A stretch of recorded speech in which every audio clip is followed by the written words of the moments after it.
Welcome everyone to today's session on recent tax amendments.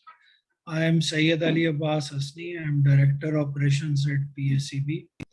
I am joined by Syed Mohammad Ayub Hussain Shah Saab. He is our Chief Industry Development Officer, and Sharifuddin Khilji Saab as our guest speaker to brief us on the recent tax and to take your questions.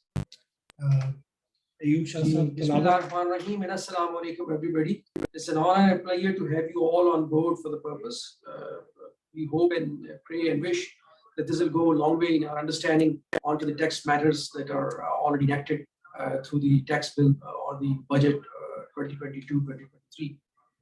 It's not much difficult to understand, as you will feel during the course of our discussions. And inshallah ta'ala, as always, PSEB is working to do as much as we can to put these things in an easier mode and a simpler mode for you. And the sole aim remains, which is increasing the software exports of Pakistan in an ever-increasing manner, inshallah ta'ala. So most welcome to you all. I'll not be taking much of the time and let our guest speaker talk to you. Mr. Sharifuddin Khilji Saab is a renowned, as asked by Hassan Saab, we can have a tilawat, short tilawat also, so let me recite the Quran before we proceed further. A'udhu billahi minash shaitanir rajim. Bismillahir Rahmanir Rahim.